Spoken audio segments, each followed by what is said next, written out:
Hello and welcome back to my channel. And today I'm going to be discussing my favourite books of film criticism and the film critics who've most shaped the way I think about film. Now, I got into film, I'd always been a bit of an amateur film buff ever since I was a kid, but I really got into film in the 1990s. And I have to say, the first book that really I got into was this book, A Biographical Dictionary of Film by David Thompson, which is probably very familiar to you. It's often touted as the best book about film to buy. It isn't. But when I was young, I got into this book because for two reasons. First of all, David Thompson is a British critic who emigrated to America. And he came up with this brilliant idea, which I can't understand why other people didn't come up with this idea. A one-stop shop where he basically does a dictionary of all the major filmmakers and actors there's ever been and gives his opinion about them. That's it. But it works, right? And one of the reasons I like this book was because a friend of mine criticised it for saying it was so opinionated. That's what I liked. I liked the fact that this guy gave a very personal valuation of every single major film director or film actor. And I liked the fact it was inspiring to me as a young cinephile that he would sometimes criticise major figures like Chaplin or Visconti and big up lesser known figures like Cronenberg or Alan Clark or Valerian Borowczyk. That was exciting. It meant that you didn't have to be intimidated by film history and all these, big words said about Renoir or Wells or Mizoguchi.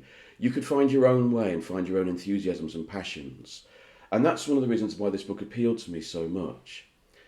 As I've got older, and as Thompson has got older, I have to be honest, I've gone off this book completely, and I seldom read it these days.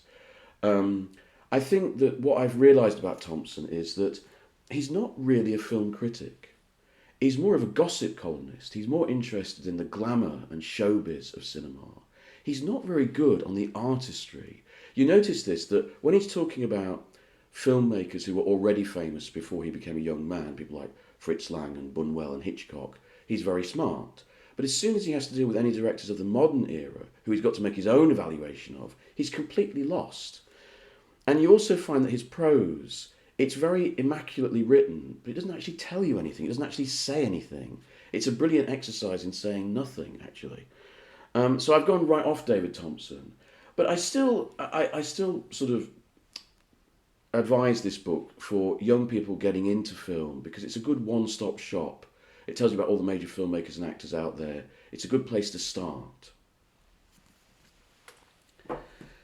But I soon translated over to Gilbert Adair. He became my first guru critic. Gilbert Adair, you know those 70s movies where you have a film critic or an art critic and they're very posh and snooty and highfalutin and they wear a cravat and a monocle? Well, Gilbert Adair was a bit like that. He was an Englishman. He was born in Scotland, actually. And he went to live in Paris. He was very much Francophile and he affected the air of a sort of dandy. And his prose is suitable to that. He's very purple prose, very over the top, very highfalutin, very, very sort of serious and pompous. And when I first bought this book, this was a coffee table book produced by the BFI for the anniversary, the centenary of cinema in 1995. And the conceit of the book is he takes one still from each year of cinema, from one film, and he writes an essay about it. And the whole thing translates into a history of cinema up to this point. He finishes with Ed Wood by Tim Burton. Now, I bought this book, I was excited, I'd just got into film, and I wanted to see, all the famous films being talked about. What I found was that I recognised hardly any of the titles he mentioned. And then when I read it, I found it very sort of highfalutin and pompous, and it sort of annoyed me. But then I thought to myself, okay, I'll take you on at your own game. I'll look out these films. I'll look out these directors and see what I make of them. And I can tell you now, I learned more from this supposed coffee table book about film than I learned when I studied film at university and from any other book I've ever read.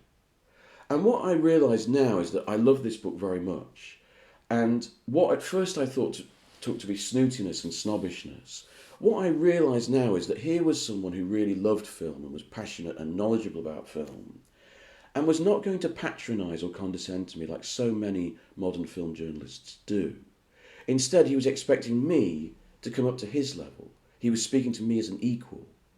So instead of sort of doing the usual suspects, and pandering to the audience, he said, no, these are the films I'm really interested in. These are the directors I'm really interested in. Come up and look at them.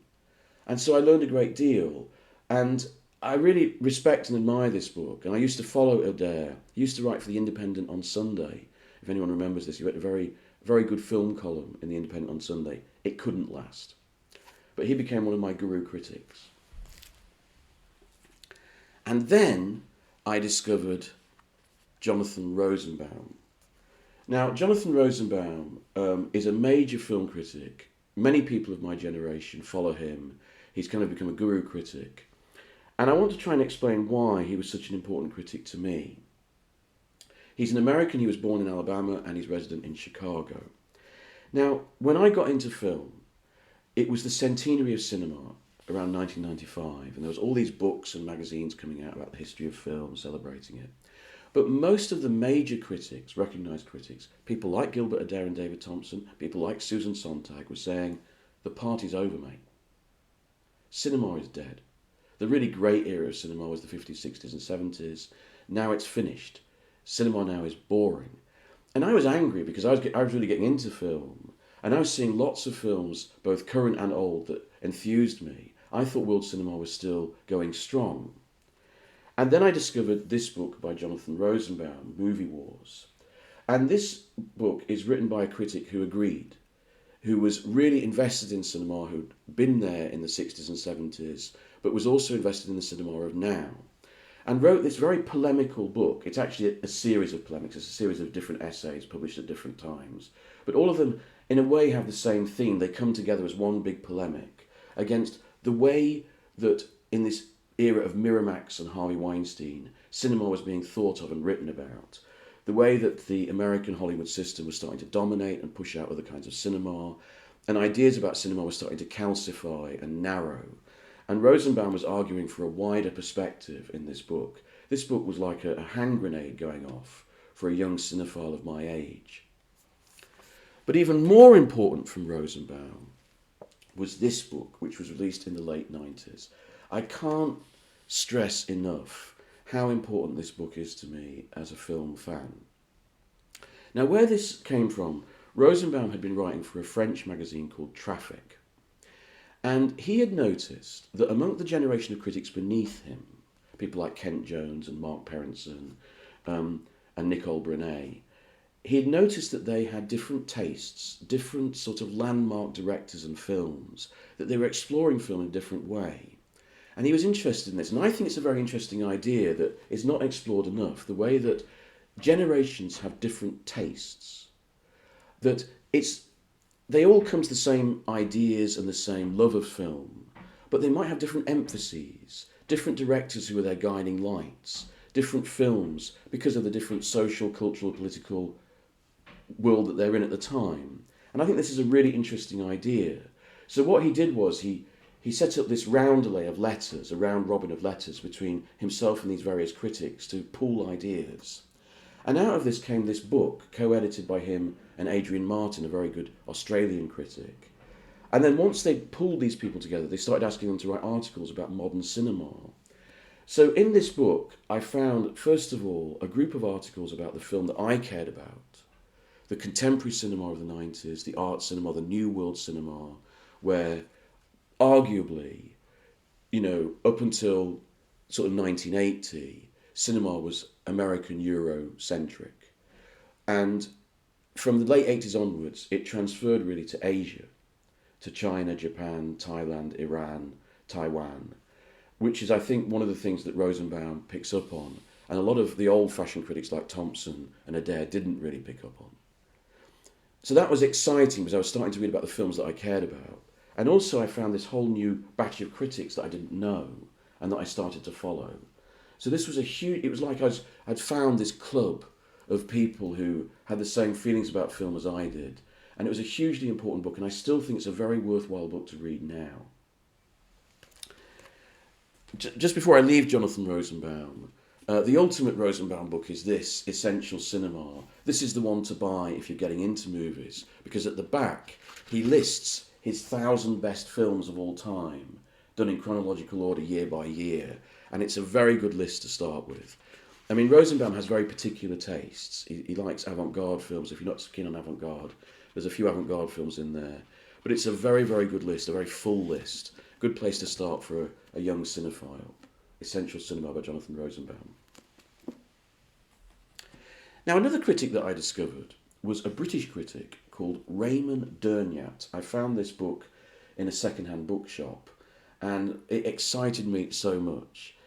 Dunya was a fascinating, really eccentric one-off critic. He didn't fit in anywhere.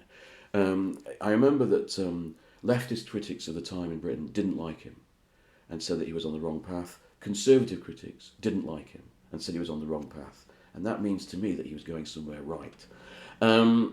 He didn't fit into any sort of school of criticism or thinking. He was his own man. And you can see this in his writing. His writing is very strange. It's like he attacks a film and sort of like, I remember there's a phrase by the American critic Manny Farber who talks about termite art, where someone is just investigating their own little ideas to their fullest extent. And Dunya is a bit like that as a critic. He's like off on his own, burrowing away with sort of text that's kind of tricky and moves back on itself, and he's always picking at little ideas and going off in fractals out in different directions. It's a peculiar kind of criticism. But in it, there's embedded all sorts of brilliant ideas that just spring out at you. One of my favourite passages from Raymond Dunya, and this gives you a clue as to how you couldn't really pin this guy down, it's a very funny paragraph, is this paragraph, and I'll read it to you. However, Andrew Sarris once began an interview with a sustained defence in intellectual depth of his auteur theory, and concluded by confessing that what really kept him coming to the cinema was its girls. Here is the beginning of wisdom. Here, human relationships are re-endowed with the shock of desire, which our shallow rationalists, who use Freud only to reinforce their Anglo-Saxon psychological hypochondria, are so anxious to disallow. Here, however shyly, the old Adam peeps out from behind the pince-nez of culture, and the bland, shining mask of objectivity cracks to reveal a human expression. A fantastic piece of writing that is. And so true, I think. The best place to start these days for Dunya actually is this book published by the BFI, The Essential Raymond Dunya, a collection of his writings, very well edited by Henry K. Miller. And what is good about this book is not only does he pick the best of Dunya and gives you a good overview of his writing, but he also puts it in context. He gives you the history of Dunya in criticism and the sort of debates and the spats he got into with other critics. It's a brilliant history of British film criticism itself, actually.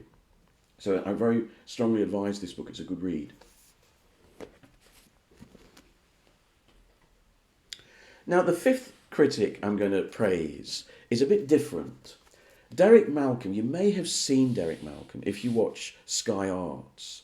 He often does those programmes like Discovering Directors or Discovering Actors. And he's the old guy who's sitting in that grand chair and he's going, yes, I mean, Alan Pakula was a very great director, and I think this was probably his best film, actually. He's that guy. He was actually a jockey in his young life, but then he transferred to film criticism. It's an interesting career. And really, Derek Malcolm is the classic Fleet Street hack, He was a jobbing film critic for years. He was a critic for The Guardian for a while, then for the Evening Standard. You couldn't get two more different papers than that. And he's an old-fashioned Fleet Street journo. But he has a knowledge of film, he has a sensitivity and passion for film. And this is a book, his 100 Best Films, and I think this is the best 100 best films you can buy on the market. He did it as a series of articles for the Guardian newspaper, then it was collected together in this book. And it's very charmingly written. He writes like a sort of knowledgeable friend and takes you into his ideas about each film. And I think it's charming, and it's been a book I go back to. I leaf through it constantly and sort of compare my views against his. This is a really easygoing book, but written by somebody who really knows their stuff. And it's not very pompous about it, but it's very sort of personal and affectionate and intimate about it. Highly recommended. Two sort of one-off books that had a huge impact on me when I was thinking about film.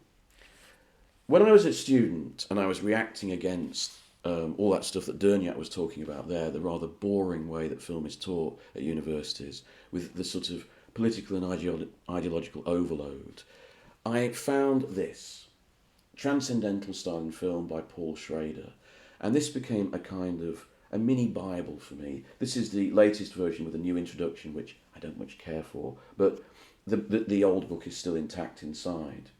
Now, Paul Schrader is best known as a filmmaker these days, a sort of inconsistent filmmaker, let's put it that way. But in his early youth, he was a film critic, and you know what? He was quite a good one. I think he's rather underrated as a film critic, Paul Schrader. And as part of I think this was his thesis, he put together this thing about the way that three filmmakers he'd observed from different traditions, Ozu, Bresson, and Carl Dreyer, had all developed a similar approach to style to convey the idea of the transcendent, the holy, the spiritual. And this fascinated me as a sort of riposte to the way that film was being taught at university, because it concentrated A, completely on style, and B, it concentrated on the spiritual rather than the political or the sociological. So I sort of clasped this to my bosom, as it were. And I think that Schrader's idea of looking at different directors from different traditions, French, Japanese, and Danish, and finding that they come to similar conclusions in their style, in the representation of the spiritual in everyday life, I found that really fascinating, and it was a trigger to the whole way I look at film from that point onwards. And I think that's kind of good film criticism. It's a good approach to art. There are some questions now about Schrader's writing about Ozu and how much he understood Ozu, in a Japanese context, and I accept those criticisms. And also some criticisms of his way of approaching Dreyer as well, to be honest. His writing is best on Robert Bresson. But I still hold a candle for this book. It was so important for me at an important time in my life. I think the single most important film book I ever read was this book, The Material Ghost, by a Cuban-American critic called Gilberto Perez. Now, Perez was an academic, but he was one of those academics that writes as a critic. So you get the best of both worlds. You get the rigour and the analysis of an academic with the personal reflections and intimacy of a critic. The best kind of books about art or film. And this is the absolute summit, I think. This is Perez's masterwork. And it's basically made up of a series of chapters on his favourite directors, people like Renoir and Buster Keaton and Godard and Antonioni. And each of those directors he explores brilliantly. And it builds to an overall idea about film itself. And this book is so important to me, not just in its study of film, but also in its appreciation of modernism, the art movement of modernism and how that came into film. And it's brilliantly written. If you can only afford one book, a one-stop shop on movies, and you want to really understand cinema, I cannot recommend a book better than this. Now, before I go today, I just want to recommend a couple of coffee table books, which are often much more informed and sensitive to great film art than a lot of academic journals. If you want a nice, easy-to-read book, The Little Black Book of Movies, I think this is called something different in America, but this is what it's called in the UK. And this is actually really good. What it does is it takes important moments and scenes and films from film history and just does a little sort of couple of paragraphs about them. But all the critics who work on it are excellent critics, and it's well written, and some of the moments chosen are really unusual and different. It's a very good little history of film, that, if you can find it. It's available in most bookshops. I know another one that you might have more difficulty finding, but it's well worth it if you can, is Film the Critic's Choice, which is edited by Jeff Andrew, a very good critic and current programmer at the National Film Theatre. This is a great coffee table book, beautifully illustrated, with big photos. And what he did, Jeff Andrew got 10 critics around the world, and he gave them each a different era of film history. So David Bordwell has silent cinema, David Thompson has Hollywood cinema of the golden age. Then Philip French does the sort of 60s, 70s in America, the era of Easy Rider and Bonnie and Clyde. And then Kent Jones and Amy Tobin have modern American cinema, and then so on and so forth. There are sections on modern and old European cinema, there are sections on world cinema, sections on British cinema, because it's a British book, and there's a final section on animation. And he asks each of the critics in turn to pick 15 seminal works of art from these eras. So they're all good critics, it's very well written, very well chosen films, beautifully illustrated. They do a nice little thing actually. They do this thing where they have a major picture and then they pick a detail out. And the details often are quite interesting because they give you an insight into what's interesting about that particular. It focuses you in on a detail that you probably wouldn't have thought of focusing in on. It's quite a nice little bit of design, I think. So that's a very, very good book to get hold of. You might have to find it secondhand on Amazon or something, but it's a very, very good intro to film and a good coffee table book. Finally, my favourite magazine on film is Cinemascope. Cinemascope is a Canadian magazine. It comes out of Toronto or Toronto. This is a magazine for serious cinephiles. It's written in a sort of pseudo academic style, very highfalutin style, so it might not be for everybody. And it's very much invested in world cinema and art cinema and avant-garde cinema. So it's quite different from Sight and Sound and Film Comment. I used to subscribe to Sight and Sound. I don't any longer, and I haven't done it for about 5 years. I found it started to become unreadable, really. Especially when it changed editor from Nick James to this recent guy who doesn't know anything about film, I stopped reading it. I just didn't feel it was telling me anything new, and it wasn't pointing to the right directions. And the same with Film Comment in America, actually. I think both those magazines have become a bit pedestrian. Cinemascope is still looking in the right places. It's still trying to look at the cutting edge of cinema.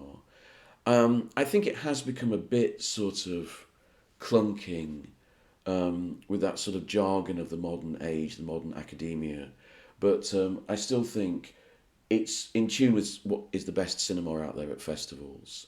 I think Mark Perrinson, who's the rather cantankerous editor of it, might be running it down, actually. It might only last for a few more issues. But it's worth getting hold of back issues. And if you want to find out the best films from each year, their top 10 of each year is a very good guide. So those are the books and journals that have sort of guided me. Recently, the critic Gerald Peary in America, he did a list of 25 books that created his film aestheticism, his film aesthetics. I suppose that's what this list is to me. But I'd love to hear from you below if there's other books of film criticism that you recommend or have really touched you. And if you like my content, please like and subscribe. Thanks very much.